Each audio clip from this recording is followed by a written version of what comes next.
ਮਾਝ ਮਹੱਲਾ ਤੀਜਾ। ਸਤਿਗੁਰ ਸਾਚੀ ਸਿੱਖ सुनाई। गुरु अमरदास जी महाराज दया कर रहे हैं साथ संगत जी, बड़े ही प्यार से 117 अंग और 118 अंग के ऊपर ये अष्टपदी से शोभित कर रहे हैं। हमें याद करा रहे हैं साथ संगत जी कि आखिर में जो चीज़ हमारे काम आनी है वो क्या है और किस चीज़ का हमें सबसे ज़्यादा लाभ और फ़ायदा होना है, वो समझाना चाह रहे हैं। आओ प्यार से समझते हैं। सतगुर साची सिख सुनाई। महाराज कहते हैं सतगुरु श्री गुरु नानक देव जी महाराज ने सच्ची सिक्ख्या अपने सिख को सुना रहे हैं, सच्ची सिक्ख्या दे रहे हैं। क्या वो सिक्ख्या क्या है महाराज? हर चेत हो अंत होए सखाई। हे भाई, हरि का भजन करो, हरि को चित्त में रखो, क्योंकि अंत समय में उसने ही सहाय होना है, उसने ही हमारी सहायता करनी है। जमदूत से उसने ही बचाना है। किसने? हरि अकाल पुरख वाहिगुरु जी के नाम ने। हर अगम अगोचर अनाथ अजूनी सतगुर कै भाए पावनिया। महाराज कहते हैं हरि अकाल पुरख वाहिगुरु जी अगम हैं, वो हमारे मन और इंद्रियों से परे हैं साथ संगत जी। वो अनाथ हैं, जिसका कोई मालिक नहीं साथ संगत जी। समझ लो ये कि जैसे अनाथ होता ना, जैसे बच्चा अनाथ होता है कि किसी का माँ बाप ना हो, उनका कोई माँ बाप नहीं है, वो खुद ही माँ हैं, खुद ही बाप हैं। वो अगोचर हैं साथ संगत जी। जैसे महाराज ने बोला कि वो मन और इंद्रियों से परे हैं। महाराज कहते हैं वो अजूनी है, वो जूनों में नहीं आते हैं साथ संगत जी। हरि अकाल पुरख वाहिगुरु जी लेकिन मिलते कैसे हैं? वो सतगुरु के कह लो कि बचनों के प्रेम से मिलते हैं साथ संगत जी। सतगुर कै भाए पावनिया। सतगुरु महाराज श्री गुरु नानक देव जी महाराज के प्रेम रूपी बचनों से, प्रेम रूपी बचन सतनाम वाहिगुरु, सतनाम वाहिगुरु, प्रेम रूपी बचन से मिलते हैं। हाओ वारी जियो वारी आप निवारणया। महाराज कहते हैं कि हाँ वारी जियो वारी, मेरा वार वार मैं जाता हूँ, मेरा जिंद भी वार वार जाती है, मेरा मन भी वारिया वारिया जाता है। आप निवारणया किनके, किनको वार वार जाता हूँ मैं? अपना मन तन किसको वारता हूँ? जो अपना आप निवार रहे हैं, जो अहंकार को त्याग के उसके गुणों को धारण कर रहे हैं, जो अहंकार को गवा रहे हैं। महाराज कहते हैं आप गवाए ता हर पाए, हर स्यो सहज समावणया। महाराज कहते हैं जो अपना आप गवा रहे हैं ता हर पाए। भाई हरि को अगर पाना है तो अपना आप गवाना पड़ेगा साथ संगत जी। पहले जब तक अपना आप मैं नहीं त्यागेंगे तब तक अकाल पुरख वाहिगुरु जी की प्राप्ति नहीं होगी। क्योंकि साथ संगत जी एक म्यान में की तलवार रहेगी ना, दो तो नहीं रहेंगी। अगर हमने कहा भाई मैंने ये फैक्ट्री खड़ी की है तो फिर मैंने की है, तो फिर अहंकार आ गया। और हमने ये बोल दिया कि ये फैक्ट्री गुरु नानक देव जी की महाराज से मुझे बख्शिश में मिली है, महाराज ने मुझे इतना ज्ञान दिया, महाराज ने मुझे इतनी सोझी दी और ये फैक्ट्री खड़ी करवा ली। इसमें अब सब कुछ जो आ गया गुरु महाराज की वडियाई आ गई। अब कोई हमें आ रहा है मिलने के लिए, मैं तेरे घर आऊँगा भाई, इतने बजे पहुँचूँगा, तो ये मैं आ गया। पर इसकी जगह अगर हम ऐसे बोले कि हम आपके दर्शन करने के लिए आएंगे, आपकी चरण धूड़ी लेने के लिए आएंगे, आप ज़रूर कृपा करके हमें अपने दर्शन बख्शिएगा, तो इसमें फिर वो मिठास आ गई और फिर इसमें गुरु भाव आ गया कि दर्शन तो साथ संगत जी किसी पहुँची हुई रूह के होते हैं ना, मतलब चोर के तो कोई दर्शन नहीं होंगे, तो दर्शन तो किसी भजन वाली बंदगी वाली रूह के होते हैं। तो यहाँ पे हम गुरु के भाव को अगर आगे रखेंगे, अपना भाव मिटा देंगे, तब बात बनती है, तब परमेश्वर सहज सुबाए हर्षयो सहज समावणया। ये साध संगत जी हरि अकाल पुरख वाहिगुरु जी सहज सुभाए ही समा जाता है। हम ये जीव स्त्री जो है अकाल पुरख वाहिगुरु जी में सहज सुभाए ही समा जाती है। रहाओ पूरब लिखिया सो कर्म कमाया। महाराज कहते हैं ऐसा मत सोचो भैया कि आज कुछ कर रहे हो तो भले ही आज ही उसका इंतजार मिल जाएगा अंजाम। महाराज कह रहे हैं पुराने जन्मों की वजह से ही कर्म जो कमाए हुए हैं, पूरब लिखिया पहले लिखे हुए हैं, वही कर्म कमाया जा रहा है। उसी के अनुसार हमें कमाना है, उसी के अनुसार हमें जीवन व्यतीत करना पड़ता है। कोई गरीब क्यों है, कोई अमीर क्यों है, कोई लाचार क्यों है और कोई बिल्कुल बुद्धिमान क्यों है, कोई करोड़ों में खेल रहा है तो कोई मिट्टी में खेल रहा है।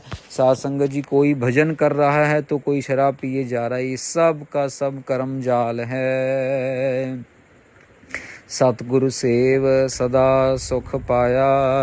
पर महाराज कहते हैं भी एक बात की हम गारंटी दे देते हैं कि अगर आप सतगुरु जी की सेवा करोगे, धन श्री गुरु नानक देव जी महाराज की वाणी के साथ जुड़ोगे, नाम जपोगे, तब आपकी ज़िंदगी में सुख ही सुख है। भले ये जीवन है, भले ही अगला जीवन है, पर बिन भागा गुर पाइय नाही सबदै मेल मिलावणिया।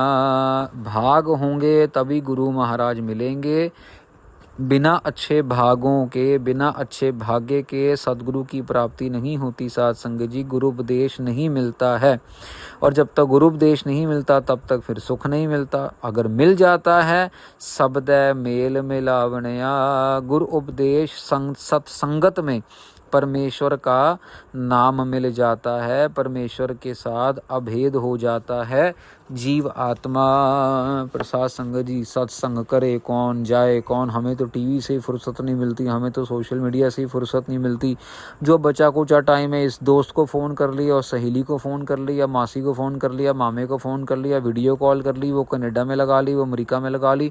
सारा दिन हमारा खचित हो जाता है। हमारा कोई संतुलन ही नहीं है कि 24 घंटे में से कम 2.5 घंटा हम गुरु महाराज के नाम के साथ जुड़ सके। और अगर कोई अच्छा कोई दे दे कोई उपदेश कि भैया इतनी माला का जाप कर लो, इतने पाठ सुखमनी साहब के, इतने पाठ जपजी साहब के, इतने पाठ चौपई साहब के कर लो, अगर गिनती की वजह से उसको बांधना चाहे कि भाई चलो चाहे कुछ तो करेंगे ना, कुछ तो जपा, तो उसकी निंदा पहले शुरू हो जाती है। अरे क्या गिनती मिनती, भगवान गिनती में नहीं है, भगवान ये नहीं, भगवान को आप करना नहीं। जो बंदा थोड़ा बहुत कर रहा है, गलती से वो सीख रहा है, वो आगे बढ़ना चाह रहा है, उसको बढ़ने मत दो। लेकिन अपना तो बेड़ा गर्क किया ही हुआ है, बाकी दूसरे का भी कर दो साथ में। खुद कुछ करना नहीं, किसी और को करने नहीं देना। ऐसे लोगों से तो साध संगत जी 100 क्या 200 किलोमीटर दूर रहना चाहिए, जो ऐसी टूटने वाली बातें करते हैं। भगवान से तोड़ने की कोई भी बात करे ना, उसका तो बस कह दो भैया सतनाम वाहिगुरु जय श्री राम कह के उसको सही कर दो। उसको भैया तू जा, तू नदी को पार कर और वहाँ दूसरे जाओ, दूसरे देश में जा, तू हमारी तो शक्ल भी मत दिखा। तो हमें तोड़ने वाली बातों से दूर ही रख भैया। गुरमुख अलिपत रह संसारे। महाराज कहते हैं जो गुरमुख जन है ना संसार संगत जी, वो संसार से अलिपत रहते हैं। अलिपत मतलब संसार के सुख, संसार की चमक धमक उनको कोई फर्क नहीं डालती। साध संगत जी भले ही बाजू में डीजे लगा होगा ऊंची ऊंची, पर वो फिर भी घर में बैठ के सतनाम वाहिगुरु का जाप कर रहे होंगे। अगर कहीं से गाने उनके कानों में पड़ भी गए तब भी इनको कोई फ़र्क नहीं पड़ेगा, क्योंकि नाम का अभ्यास इतना ज़्यादा है, कोई फ़र्क नहीं पड़ता। गाना है, कपड़ा है, नया कपड़ा है, कोई नई चीज़ घर में आई है, किसी चीज़ से कोई फ़र्क नहीं पड़ता। ऐसी ऐसी अवस्थाओं के मालिक बन जाते हैं गुरमुख। गुर कै तकिया नाम आधारे, गुरु के आश्रय में रहते हैं और नाम को आधार बना के जीते हैं। सतनाम वाहिगुरु, सतनाम वाहिगुरु, सतनाम वाहिगुरु। गुरमुख जोर करे क्या तिसनो, आपे खप दुख पावणिया। महाराज कहते हैं कि अगर गुरमुख के साथ कोई जोर जबरदस्ती भी करे न साध संगत जी, तो वो खुद बेचारा जो जोर जबरदस्ती करने वाला ना, वो खुद ही दुख भोगता है, वो खुद ही ख़त्म हो जाता है। ऐसे ही साध संगत जी एक साखी आती है। संत ज्ञानी गुरबचन सिंह जी भिंडरा वाले महापुरुष हुए, उनका एक स्टूडेंट था। ये बात होगी 1960-65 की कभी। उनका एक स्टूडेंट था साध संगत जी, तो वो मूल मंत्र का जाप करे तो जिस पिंड में, जिस गुरुद्वारे में उसकी सेवा लगी हुई थी, नौकरी लगी हुई थी, वो गुरुद्वारे का ग्रंथी सिंह था। तो महाराज की सेवा करके, सुबह प्रकाश करके सेवा करके फ्री सारा दिन मूल मंत्र का जाप करे, कभी पार्क में टहले, कभी गांव में किसी के घर में जा रहा है दूध लेने के लिए, सब्जी लेनी, जिसको हम डाली कह देते हैं, डाली करके आते थे, अपना प्रसादा पानी लेके आते थे। आज भी वो दस्तूर है साथ संगत जी। तो किसी ने दाल दे दी, किसी ने सब्जी दे दी, किसी ने रोटी दे दी, अपना खाया, परिवार का पेट भरा और उसके बाद फिर गुरबाणी पढ़नी शुरू कर दी। अब ये मूल मंत्र का जाप करते थे। तो इस गांव के अंदर साथ संगत जी एक आ गया जोगी टाइप बंदा, जो कि जादू टोने करता था। अभी क्या करता था साथ संगत जी, ये ना लोगों से मशखरी करता था, जो भी इसको लगे भी मेरे से ऊपर होने वाला है। या अब कभी कभार क्या होता ना कि संतों साधुओं की या गुरमुखों की संगत लोग करने लग जाते हैं सहज सुभाव की, चलो यार ये अच्छा बंदा है, इसके बाद 2 मिनट बैठ जाओ, इसकी बात सुन लो। फिर धीरे धीरे उसको बेनती करनी शुरू कर देते हैं कि बाबा जी मेरे घर में ये तकलीफ़ है, ऐसा है। तो ये जो स्टूडेंट था गुरमुख प्यारा, ये इसके मतलब स्टूडेंट मतलब बड़ा उम्र का था, पर विद्यार्थी रहा होगा संध्या की, उसने महापुरुषों से गुरबाणी सीखी, कथा सीखी। तो ये टहल रहा था और ये जो जोगी क्या करता था साथ संगत जी, इसके पास एक धागा होता था और जिसको भी लगता था ना, ये खेल खेल में सामने वाले को धागा पकड़ा देता था और उसको बोलता था कि मैंने ना धागे को बटना है, जैसे धागे को आगे पीछे करके घुमाना और उसकी कह लो कि रस्सी बनानी है। आम तौर पे जैसे 3-4 धागों को इकट्ठा, आज को तो सब कुछ मार्केट से मिल जाता है, पर पुराने टाइम में सूतना पड़ता था धागे को पक्का करने के लिए, ताकि वो कमज़ोर ना रह जाए। तो ये क्या करता था, धागे को पक्का करते करते सूतते सूतते अपना मंत्र चलाता था और वो धागा जो था लोहे की तार बन जाती थी और सामने वाले को नुकसान पहुंचाती थी। और ये हंसी मजाक करता था कि भी देख लो मैंने कर दिया ना, मेरे पास कितनी शक्ति, मेरे पास ये कोई तांत्रिक टाइप जोगी था। तो जब इसको धीरे धीरे पता लगा भी साथ वाले गांव में एक ऐसा गुरमुख है जिसकी प्रभुता बढ़ रही है, भाई गुरबाणी का जाप करता है, मूल मंत्र का जाप करता है, उसके कहे से लोगों के दुख टुकड़े दूर हो रहे हैं, तो कहते हैं ऐसा कैसे हो सकता है, मैं यहाँ पे हूँ, मेरे होते हुए और तो कोई आ नहीं सकता। तो ये उसके पास भी जाता है, गुरमुख प्यारे के पास, उसको धागा पकड़ाता है। साध संगत जी बोलता है मैंने धागा बुनना है, मेरी हेल्प करोगे? तो ये धागा पकड़ लेते हैं गुरमुख प्यारे।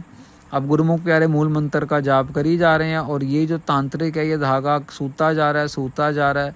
अब धागा सूत रहा है, मंत्र चला रहा है, लेकिन अब उसका मंत्र चल ही नहीं रहा, उसका मंत्र चल ही नहीं रहा। बड़ी कोशिश की 5 मिनट, 10 मिनट, 15 मिनट, आधा घंटा हो गया, 45 मिनट हो गए, गुरमुख लगा हुआ है, मूल मंत्र कर रहा है।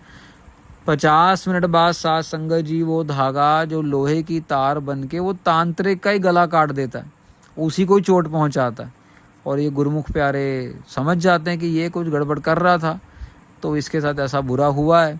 उसको उठाते हैं, वाला जैसे ही उसका गला कटता है, थोड़ा सा नीचे गिरता है, उसको उठाते हैं, कहते क्या छोटी छोटी चीज़ों में पड़े रहते हो तुम? कहते छोटी छोटी चीज़ों को तो तुम छोड़ो, मैंने इतने लोगों का नुकसान किया, मेरा नुकसान कैसे होगा? तुम क्या मंत्र पढ़ रहे थे?